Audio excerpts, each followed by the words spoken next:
Welcome. So this is Karen Lindwall-Bourg of the National Association of Christian Women Entrepreneurs. Ought to be called international because we have people all over the globe. And the president of the International Christian Mompreneur Network. We've joined forces. So that's the way we're coming to you this summer. We're merging and transitioning, so please be patient with us. We're going to spend the entire month of July on writing. I think it's going to be one of the most exciting months of writing I've ever done in NACWE, and I've been a part of NACWE since 2012 when we started in 2010, and we always do a month on writing. So I'm looking forward to it. Let me pray for us and give you a little intro before I turn you over to our featured expert speaker, Kim Steadman. So most of you already know anyway, so let me pray for her and for us. Father God, we are grateful to have the privilege of meeting together this way. It kind of helps us not feel so alone as Christian women entrepreneurs. It gives us new views and new ideas and new inspiration from other people. It gives us a chance to network, and shout out who we are and what we do and where we are and where people can find us and that sort of thing. And then it inspires us to pay it forward as we mentor and lead and coach and teach others and minister in our communities and across the world. So we're grateful. I pray, Lord, that you would continue to protect this hour, that you would build a hedge of protection around every one of us, that you'd specifically lay your hands on Kim as she brings a message to us, and that we would have open hearts and listening ears, willingness to be changed as writers, no matter what we're writing. We want our writing to be pleasing to you, Lord, and we just pray that you would help us to do that. We can't do that without you. Order our steps, Lord. Write our words, and may everything we do bring you glory and honor, especially in this hour. And we ask these things in Christ's name. Amen. Okay, really quickly, let me just give you a little intro to our month.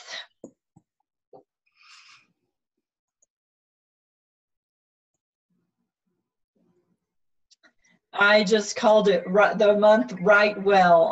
I don't know, I should have asked for some creative ideas. But I think when you see the titles of the lineup of the month, you'll see that that's why we invited them to talk to us, because they're the ones with the creative ideas.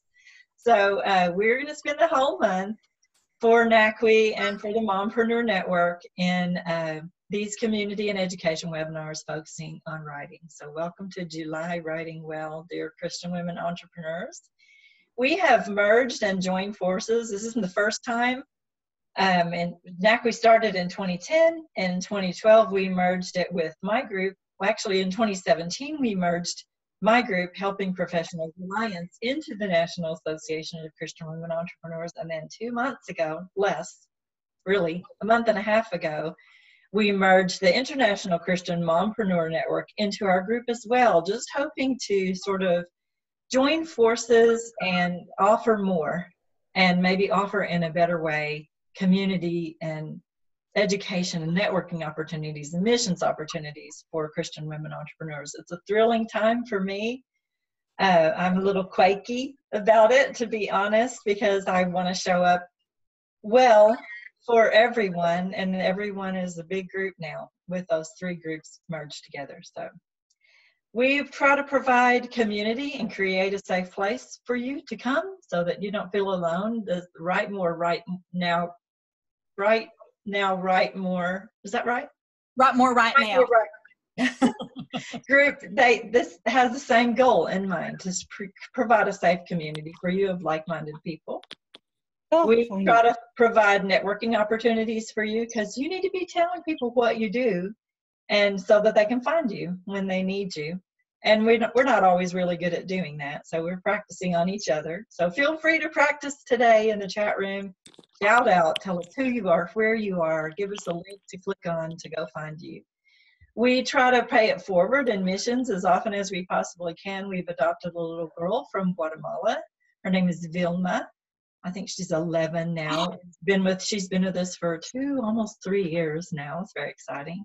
And we've been to Guatemala as Christian women entrepreneurs, working with Christian women entrepreneurs twice now, and hope to go every year, at least once every year that we can go. In fact, Kathy in the video room is one of our interpreters. Having grown up there herself, she knows the culture and the language. It's very great to have her with us. And then we've been invited to go to Peru as well. And the family in Peru that has invited us actually has ministries in 3 different countries. I'm not sure if I remember what all they are, but they said maybe we can hop and go from country to country to country. We will see. But think of it. Think about it. See if that's where the Lord is tugging at your heart, and join us if you can. And then we provide education. That's why you're here this hour, every Tuesday at 2 p.m. Central Standard Time, even if there's an extra Tuesday in the month. And then all of these are recorded and placed in our classroom. Our classroom vault has over 700 offerings in over 25 topical classrooms, and that's for our elite members are able to just jump in there anytime. I know Kim's been in there playing in some of the programs in there as well.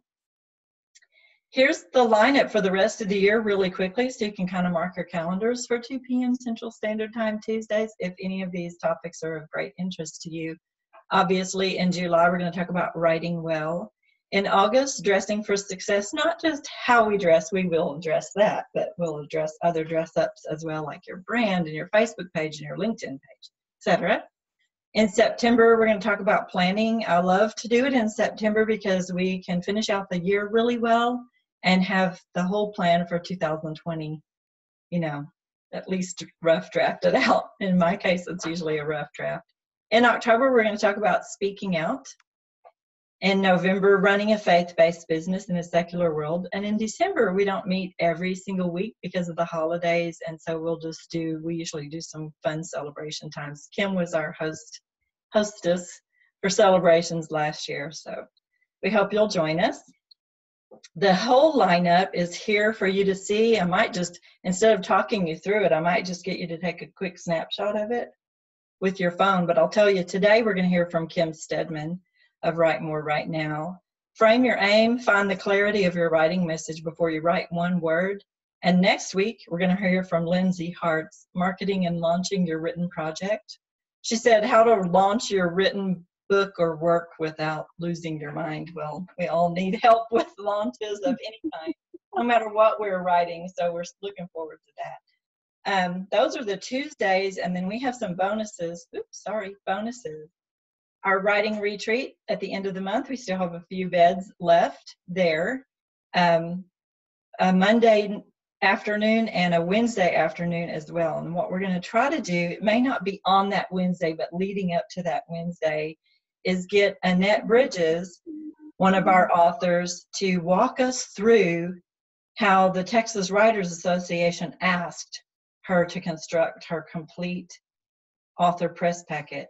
Now, I'm going to use the author press packet because I'm getting ready to launch a book as well, but I'm also going to use the author press packet as a Karen press packet or a NACWE press packet. I'm going to kind of use that pattern. You will love it. Absolutely gorgeous, totally beautiful. Of course, she had an illustrator and a graphic designer to help her do it, but the rest of it was hers. You will love it, and she's just going to give it to you. So this is one of the most exciting writing months of my life. I'm looking forward to it. Can't wait. We do Wednesday lessons as well if you pop into the NACWE Freedom Group, and we have a different topic every week. I'd love to have you join us for those as well. Kim, I'll try to do that. Picture. Take a deep breath. I'll try to do that as quickly as I possibly can. Thank you so much for being here.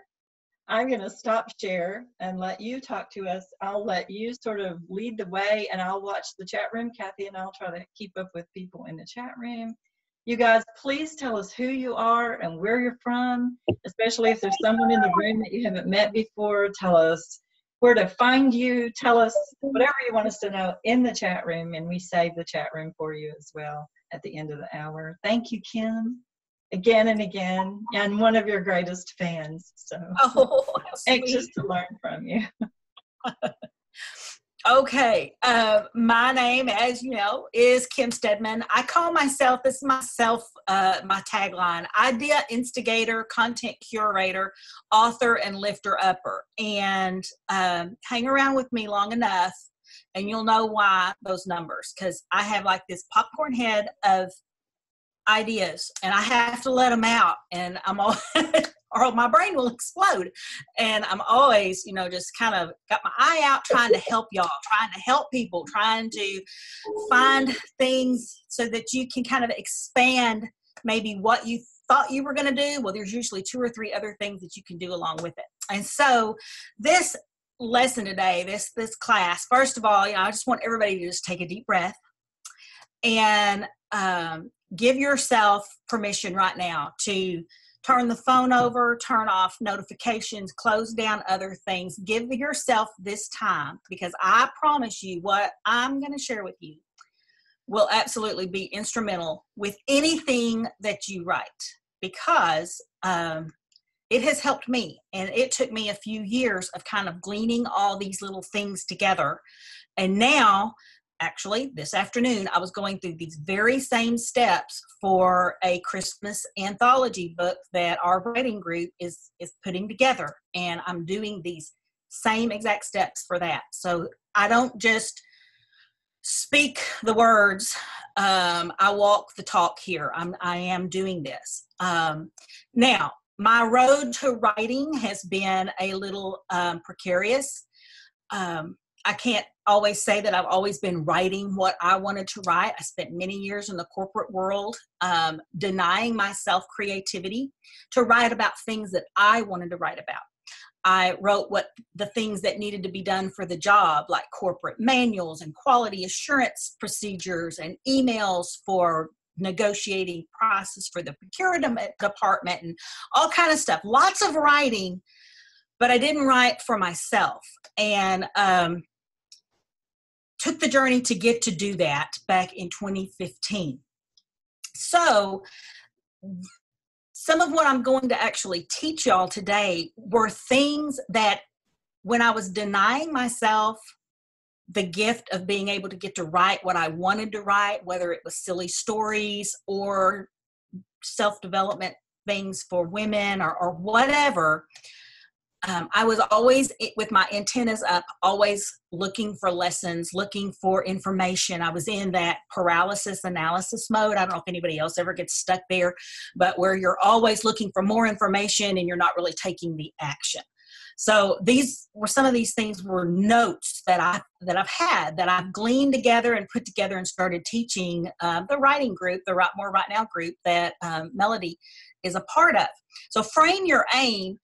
I know that y'all know about smartphones and how you can use them to take a picture. And if your picture is not in focus, that you can just kind of touch the screen and it gets clearer. And so that's what I hope that this presentation for y'all will help you to just put a little fine-tuned touch on some things. And you're going to have some breakthrough clarity about the words that you write. Now, you might say, but Kim, I'm not a writer. I don't write a book. I'm not writing a book or whatever. But let's kind of step back to school, more or less. And, what is the definition of a writer? And really, if you go and look at all the different definitions, either old school, Webster's Dictionary, the old 1970s copy that I have on a shelf over there, or you Google and get some modern, if you get to the root of it, a writer is a person who has written a particular text. So if you step back, when we're writing emails, we're a writer. When we're writing social media posts, we are a writer. When we are writing things for our blog, we are a writer. When you are just constructing an email to somebody about a potential business or something, you are a writer. You are writing a particular text. And that's very important to kind of step into and say, oh, I am a writer, and accept that calling, because our words are so powerful. One of the things that I say in my group is, you matter and words matter and your words matter. And that is because there is such power in words. You only have to go to Proverbs and you will see that it talks about the power of our words. And that's written words and spoken words. It's Our words have the power to evoke emotions. Our words have the power to bring life and health to somebody. Our words have the power that they can refresh spirits. Our words can bring satisfaction to people. And our words are valuable. And as I'm saying this, I know that you can sit there and think, oh, yes, think back to somebody who spoke just the right word or wrote just the right note or a blog post that was exactly what you needed, or a book that you felt like that person must have been walking around with you and that helped your problem, or a fiction book that absolutely brought you such joy, such laughter, or was intense. It was a mystery and it kept you on and it entertained you. Words are important and they matter. So when it comes time for you to now own that you are a writer, and so I want you, during the next steps that I take you through, I want you to think about a current writing project that you have, or one that you are about to get started on. And I'm putting my clock on really, really big so that I am sure to not run over. Okay. Because I can get really excited about talking about this. So I want you to think about a writing project that you're working on, or one that you're about to work on. And hopefully you've got a little piece of paper or something that you can take notes, or come back later and watch this, but really go through these steps. And the first question that I'm going to have you ask yourself is probably not what you're expecting. Because the first thing that I want you to think about is how is this book or this writing project, this blog series, this email series, this series of social media posts, how does it benefit you? What are you personally going to gain from writing? Now, I will admit that my notes from this, when this question came from some webinar that I was on back in, I had taken my lunch break in the corporate world. It was about 2012 or 2013. I don't even remember what the title of her webinar was, but it was all about writing, and I was in paralysis analysis. I was just, watching all this different stuff.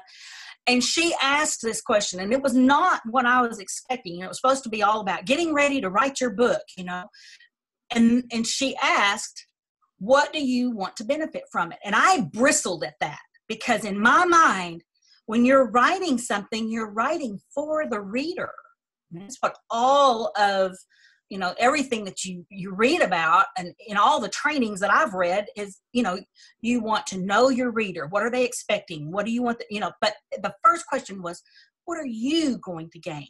So, and it makes sense now that I've been in this mode of writing books and writing children's books and writing blog posts and writing, because if you can't be connected with a personal connection to what you're writing, whatever it is that you're writing, you are going to get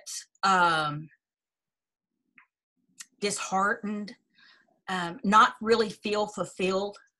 And I can give you from personal experience.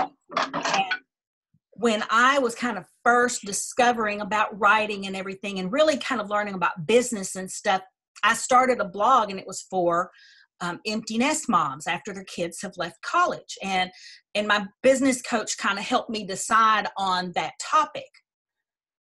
And I was never really connected, not at a really heartfelt connection to that topic. So the whole time that she was teaching me things and I was implementing things, I was like dragging my feet. It just wasn't clicking. I just wasn't getting it, although it was a profitable niche and all this stuff, but I had not really connected with the topic. And now in hindsight, I can look back, because I really didn't want to receive anything from doing it. I was just doing it to learn a lesson. And that's kind of the wrong reason to try to build a blog business, is to just learn a lesson. So as I've gone through this experience of writing, even with children's books, like picture books, 500 words, what do I want to receive from the process of writing that, or a blog series? And it's not self-serving. It's not, you're not having a bragging spirit, putting yourself on this pedestal. Oh, I'm writing this book for me. It's not that. It's just getting that connection of what's in it for you. Are you going to learn some new skills? I did when I did a children's book. I did not know it would be so hard to write 500 words and then pictures. I didn't know. It could be, I know a writer that she is sharing her journey of when she was young, she had an abortion and it crushed her spirit. And God has healed her and she's writing a transformational type book to help other women. But for her, the book is healing because she's sharing and bearing her heart. So it can be from the extreme of that to, a mystery book that you're wanting to write, or a blog series, 10 blogs on a certain topic. Will you learn from it? Is it stuff that you already know, or is it ideas and things that you're going to have to learn? But at least get a handle on what you are personally going to gain. Again, because if you don't, you will be very, very, you won't be satisfied, and you may not even finish your project. There's 2 reasons usually why you don't finish your project: procrastination because you are fearful, or procrastination because you're just really not connected with it. So if you can get centered on this, I promise you that it will help. But we're going to go even deeper, okay, than that, than just simple questions of what do you personally gain? Because a lot of times, first few times that I did this exercise, I kind of was like a donkey looking at a new gate. I mean, I was just like, I want to help people. I just really didn't know how to properly answer it. But I learned a lesson from the manufacturing department when I served on a problem-solving team, and it's called the 5 whys. And whenever you have a problem, or you have something that you're needing to really get to the heart and root of the matter, it's kind of like you get into your inner childhood, and you're like a little child saying, "But why? And but you keep doing it deeper and deeper. And so, why do you want to write this book? And you write an answer. And you ask yourself again, why do you want to write this book, or this blog series, or this post, or, why do you want to do, this series of whatever, whatever it is that you're writing? Why? And you do that 5 times. Just keep getting to the root of the matter of why. And then you'll start really getting some good answers of what's in it for you. Why do you really want to write this? So, I can step back and say, I am doing the process. I have my little notebook. I'm working on this today for the anthology that we're putting together. I'm practicing what I preach, and why do I want to do an anthology? Well, number one, because I do want the experience of being a coordinator for an anthology. And I do want to write something along a Christmas theme. I just think it's so fun, Hallmark Channel has us all enthused about Christmas in July. And, I'm jumping on the bandwagon, and I took out some Christmas decorations and have them sitting by my desk so that I can get all in the mood. Some of it is for self-satisfaction, but I've also got a group of writers that want to broaden their writing experience. Some of them have not ever published a book yet. And I know that my first step in my writing journey of being a published author was in an anthology book. And I can tell you there is absolutely nothing like seeing your words in a printed book with your name and that title, and those are your words. And it's 300 words or 500 words, but it's printed on paper in a book, and you got it in your hand, and there's just nothing like that. And I wanted to be able to give that gift to those members of the club this Christmas. We've been on a journey for like almost a year and a half now, and that was my whys. So I went through the process, just like I'm asking y'all to do. Now, the next thing that you look at is the obvious. What do you want your reader to experience as a result of reading your book, blog series, emails? What do you want them to experience? I can tell when somebody has really written an email even that is from the heart, and wanting me to really connect with them versus somebody that is just wanting me to buy something, or is just a picture of, check out the website for this, it's on sale now. There's just not a connection. But even with in a book is the same thing, in a blog series. What is the result you want your reader to experience? And I didn't put it on this slide, but take note. Use a lot of adjectives in here. Get really descriptive, especially if you're writing a book, because some of those words are what you're going to stay on track with to make sure that you are filling your reader's need. And you'll also have some maybe lines and words that you can use for descriptions. But, what do you want your reader to get out of it? Even if you're writing an instructional book about how to do Excel spreadsheets for Microsoft, or you're doing, a book for somebody that's wanting to learn how to be a virtual assistant and they need to learn, what do you want them to get out of it? Do you want them to understand it? I can guarantee you that there are some people out there that write instruction manuals for how to put together furniture, and their goal is not for me to understand how to put together that furniture. The instructions are complicated, or it's like they have no experience. They do not know how this really goes together. They're just throwing words on the paper. And that's a silly example, but when you can connect with and really get to the heart and root of what you want your reader to get out of reading these words that you've written, what type of transformation or information do you want them to have? And what emotions do you want them to feel? Whether it's joy, laughter, sadness, information, relief, whatever the emotions that you are wanting them to have.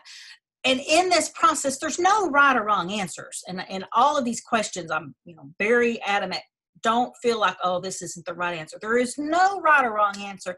This is just kind of some head work and heart work connection that's going on. Like I said, before you really even have written your outline and written your word, this is when you're still in the thought process of what are you wanting to accomplish. Okay, now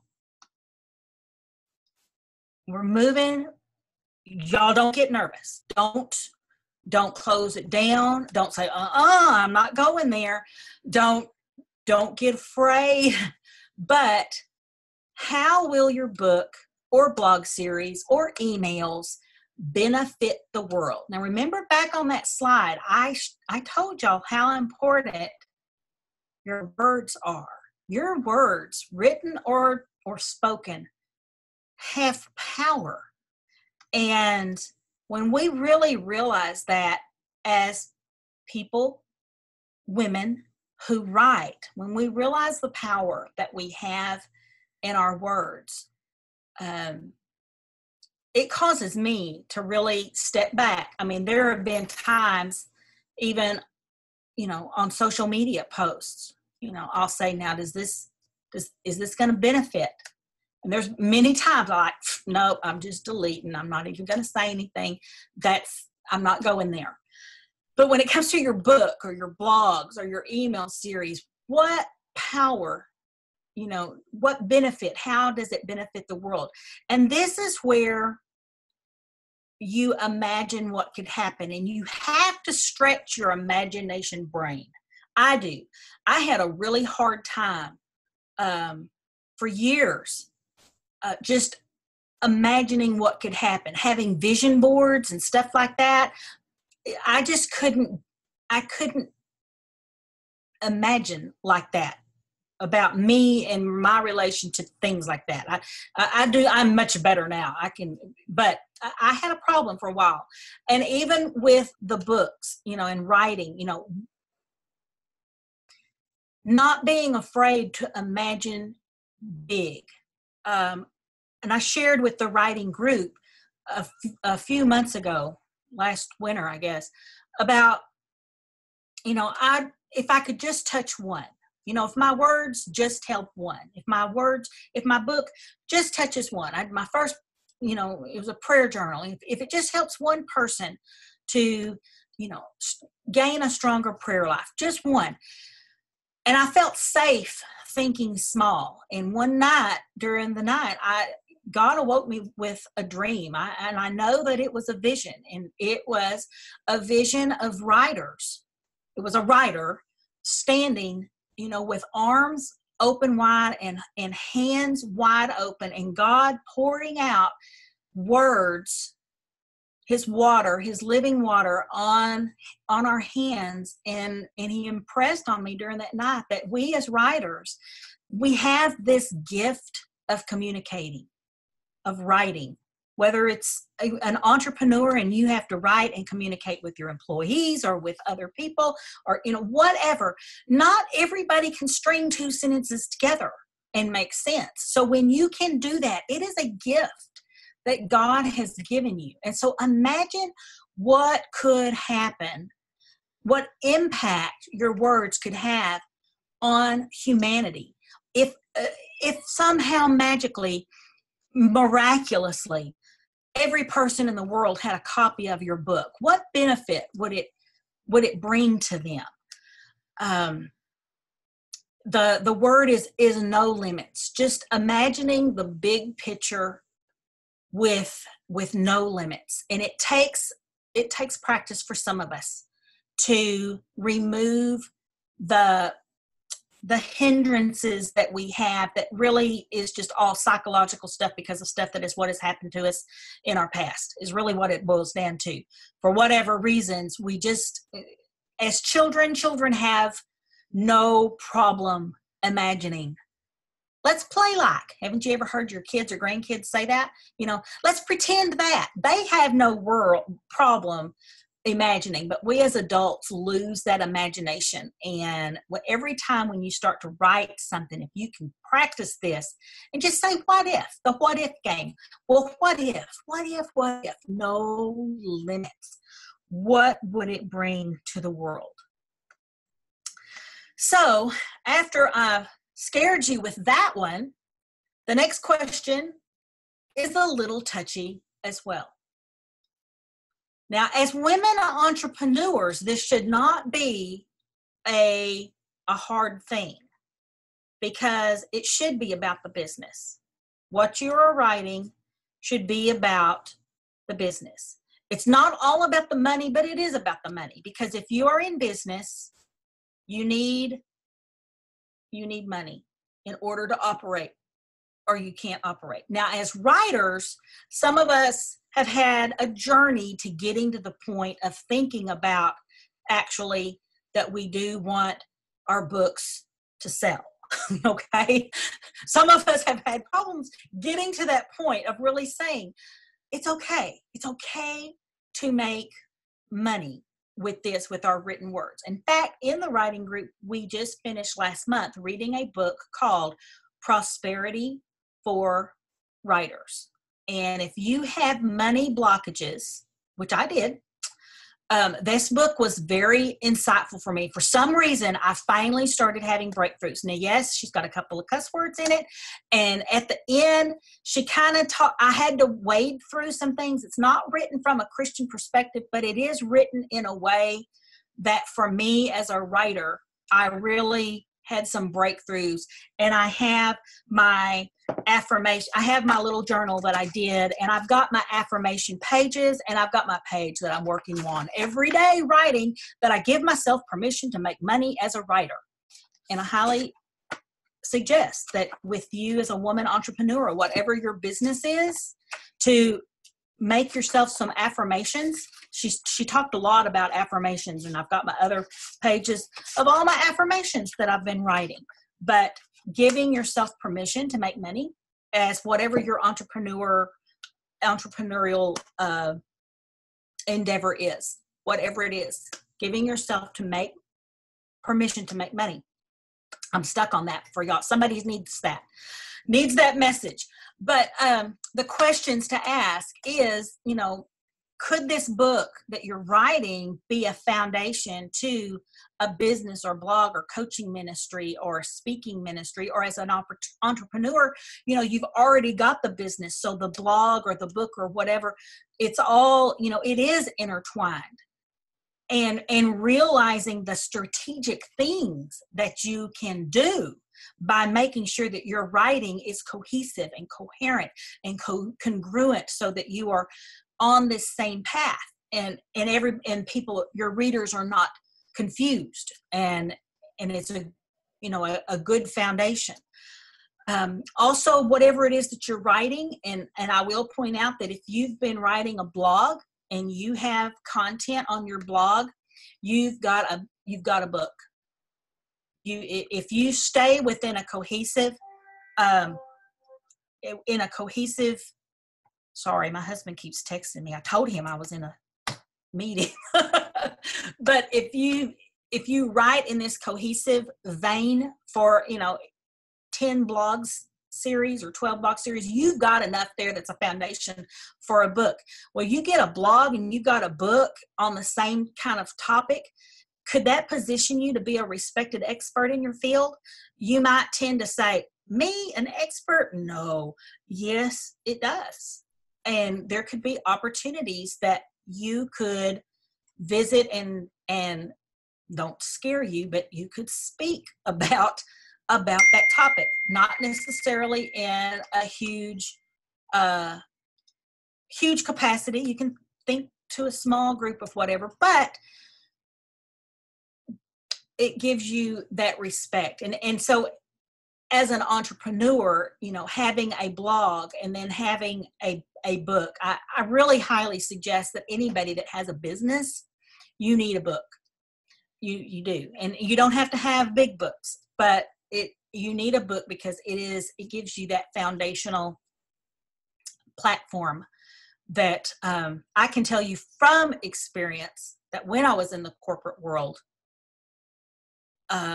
they were interviewing for a certain position, and I do not remember what the position was, but my office was on the thoroughfare, and everybody always stepped into my office to chit chat and talk. Not necessarily to chit chat and talk to me, but to talk because I had a great view of the outside. And so they would chit chat and talk about whatever and grab one of my pieces of candy, and I would get maybe a little hello. But I do remember one time there was a person coming to interview and they were saying something.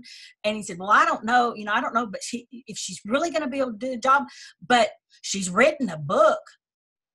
And so to the president and vice president of the company, the fact that she had written a book, I don't even know that it was about the topic, but she had authority in their eyes because she had a book that she had self-published. I had to go and I checked her out.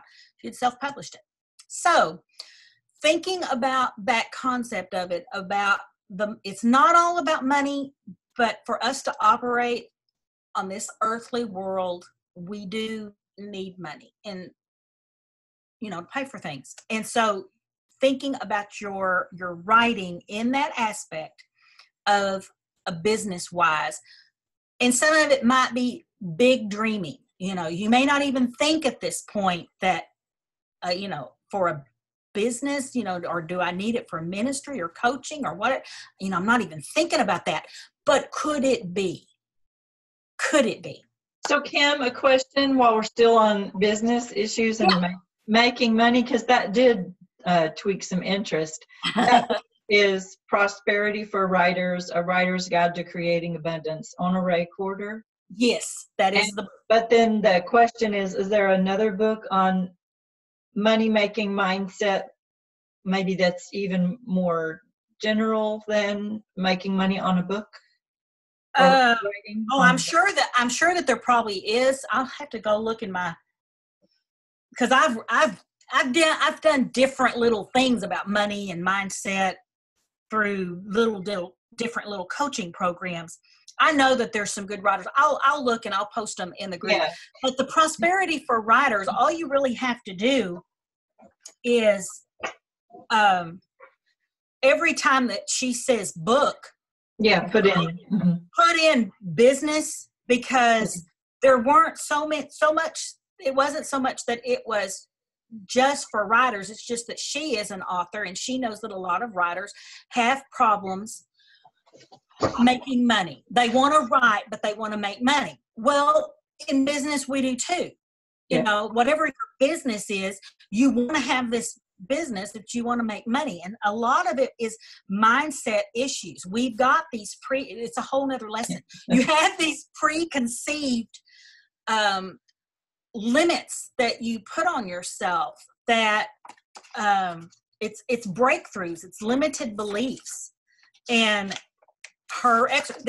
we've got time. The mini exercise for this is write whatever belief, whatever it is that you are, whatever your business is, and what type of limited belief do you have about that. And it can be that, you know, I don't have enough training. I'm not really trained in XYZ. Or it could be, I haven't been in business long enough for anybody to really even know who I am and what my business is. Or just all these beliefs that you have. And whatever these beliefs are, the first question to ask is it true? Is it really true? Because more than likely, 99.99% of the time, the statement is not really true. I mean, yes, you may not have had training, but does that mean that you can't really make it in this, whatever this business is? No, it doesn't mean that. You've just put that limit on yourself. And then number two, write out why it's false. Why is it false to you? Why is that false? Why is that a false statement? So like for me, to help you get your thoughts, one of mine limiting beliefs is making a living from writing works for others, but not for me. So you could fill in the blank of making a living from selling kitchen housewares, from selling makeup, from coaching about health, you know, whatever. And then it is false. It's false because it's false. It's just, it can work for me. Yes, it works for others, but I've put a stipulation on there and said, but not for me. And that's not truth. It's the other question to ask yourself is, when you say it and you feel like it's true, how does it make you feel? And usually these self-limiting beliefs make us feel deflated, make us feel worthless, make us feel like we're spinning our wheels, wasting our time, that we should be doing something else. And, you know, so really get to the heart and the heart work of, you know, how do you feel when you think it's true? And you're going to feel, as a little child has said before, it makes you feel yucky. It does. It just makes you feel yucky. But how do you feel when you admit and say, okay, that statement is false. That is false. That is false. That is a lie from the devil. I mean, it's a lie from the enemy. He doesn't want us to be successful as Christian women entrepreneurs. He wants to squash us and keep us down. So how do you feel when you think it's false? You start getting some hope.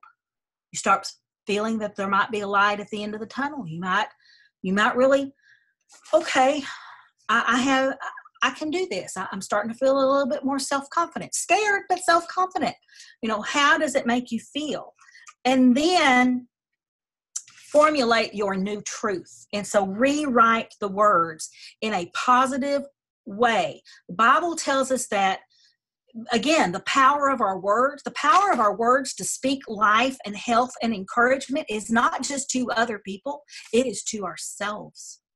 And so we have to speak words to ourselves. If we don't, we can't assume that other people are going to be around to speak life into us. We have to speak life and hope into ourselves. And so reframe that limited belief. So mine is, I make a living from my writing. And that was one of my limited beliefs. I've got several. I am a successful writer. I see my monthly Amazon and Draft to Digital and other royalty checks increase. If you have to speak these life statements into yourself, because I don't know if you know this, but your mind is a pretty powerful piece of flesh. And you literally, if you sat all day and just said, I'm so sick, I'm sick, I'm coming down with something, I feel real bad, I'm sick. And if you do that enough for enough days, you're going to roll out of bed and you're going to be sick. Because you are just, the brain, the neurons, the things firing back and forth in your mind. You are they say you are what you eat. I am learning you are what you speak. And this comes from a woman that has grown up in a home of ministry. My father became a minister when I was 12 years old. My husband is a minister. You would think that we've got this thing down pat, but there are things and breakthroughs that I am just now having at 54 years old. Yeah, I had to do the math. At 54 years old. To learn the power of my words and the power that I have, of speaking of what I can do, and what I can do and what God can do through me if I let Him. That was part of my vision of the open hands, because there's a lot of times we go to God in prayer about stuff.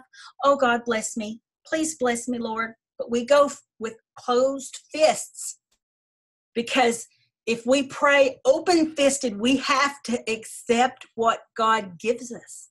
And sometimes we're a little afraid of what God may give.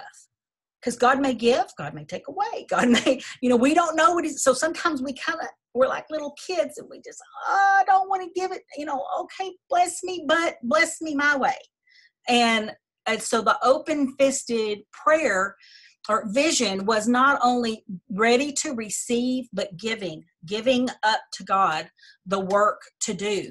And even when I had that prayer, I didn't understand it completely, really, until I started studying and reading that book. And then it kind of started all making sense. Now, the last question, and I know we've gone over, and it's super, super easy, super, super easy. Because how do you glorify God when you write?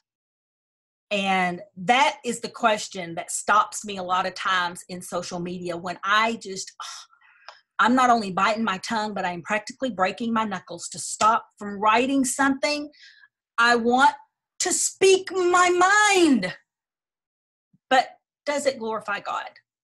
And anything that you write, and this is something that I try to instill in the writers in the Write More Right Now Club, is that your words, the fact, like I said before, that you can bring two words together and make a sentence, is a gift from God. It is a gift and talent that He has given you. And it doesn't matter how you're using that talent, whether you are a writer writing in the vast array of genres of books and things that can be written, or you are writing emails, or you are writing production manuals.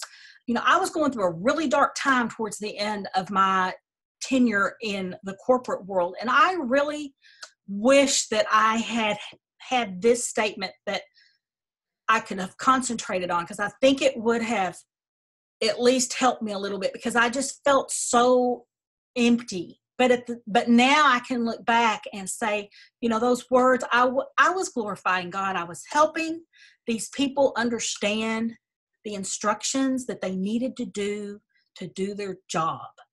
And they felt better because they knew the steps they needed to follow to do their job.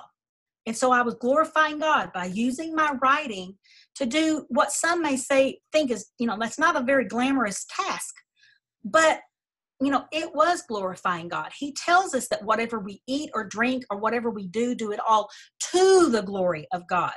Now, some of the translations say for the glory of God, but I like to nitpick words, and I nitpicked that scripture about to the glory, and I meditated on it. And what does that mean, Lord? Because I'm bringing you my writing, my words, and what does that mean? What's the difference? In the world of grammar, to is a preposition, and it is always with a verb. For always goes with a noun. So to the glory, for example, I came to Texas to work, or I came to Texas for a job. So work is, the to work, that's action, that's verb. So we are writing and using that craft and to the glory, to the verb, the glory, the action, the reason, the motive is active. It's not going to bring glory to God necessarily, God the omnipotent being, but it's the action.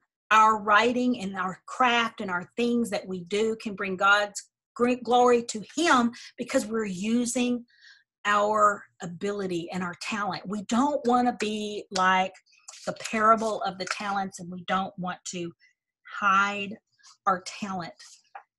So letting your words letting our words just be fruitful. So that kind of went over. I got on my preaching boots and I started, but I'm passionate about the topic. Again, to invite everybody to NACWE.org.join, because there is a lot of training. I think Karen said 700 lessons. Oh my goodness, I haven't even scratched the surface. So if you want to connect with me though, I have a website, kimsteadman.com. I'm on Facebook, Kim Steadman Author, and I have a writing club, like I've mentioned, Write More Right Now. We've got a Facebook group, but if you go to writemorerightnow.com, you can kind of find out about how to connect with us. And we just encourage, I just love on y'all and just encourage the group there to write their words, whatever it is. We've got people writing books, writing blogs, just writing journals, but I just want them to write their words. The story is my mother-in-law passed away back in 2018 with regrets that she never wrote her words and stories. Those were the last words that I heard her say 2 months before she passed away. And she had regrets, and I just don't want people to regret. I want you to write. I love it. That is all. I love your passion, and it's so contagious. It really is. The chat room blew up. It's probably one of the longest chat rooms we've had in months. So I'm just going to copy it and send it to you. Okay. I know when we post the replay, I don't think everybody gets. No, you don't get the chat. So you just get. You need it because it's packed with stuff. Everyone was very helpful. I love it, and looking forward to hearing. We have 2 of our featured speakers for this month in here, Melody and Cassie, and I hope I'm not missing anybody else. We might have somebody else in here, but I'm looking so forward to just continuing this conversation. I love snooping around in the Write More Right Now group as well, and so y'all go there, check it out on Facebook. Actually, so it's on Facebook too, Kim. You've got .com. It is, but the writemorerightnow.com, if they go there, it'll take you to the Facebook. Their stuff. They can get there. Okay, well, I don't know about you guys, but I typed in the chat room like a crazy person, and in addition to that, I have 3 pages of notes. Oh my goodness. I did too. I have pages of notes. And I've typed in the chat room. I think it's worth going through again. It's hard to, we don't want to spend a lot of time reviewing these over and over and over again, but they're in the chat. They're in the free. This one will be in the free training on the free training page for months, and then it will be rotated off, but it'll be there. I think it's worth looking at again, and maybe I took some time as you were talking and really went through this exercise and was quite amazed at what I put down on paper. So I think it bears spending more time with it as well. Looking so forward to next week now and to the writing retreat. Kim will be my co-host at the writing retreat. We do still have a few beds open. They're twin beds in a room of 4 people, so you know all the better rooms are snatched up, but we can spread out. There's plenty of room to spread out there and write. I was able to finish a book at a writing retreat like this. I was able to finish a 15-module course in a writing retreat like this. It's a powerful, powerful way to get away, which you need to do, to rest, to eat healthy. We will feed you. So look into the writing retreat on the NACWE. If you go to NACWE.org, there's a retreat button at the top because we do it over and over and over again. And we'll think of the virtual thing as well. I love it. Or just attend Kim's virtual one. So. God bless everyone. Thank you so much for being here, and watch for the replay, and we'll see you next week. God bless. Thank you, Kim. Bye, y'all. Bye, y'all. Thank you.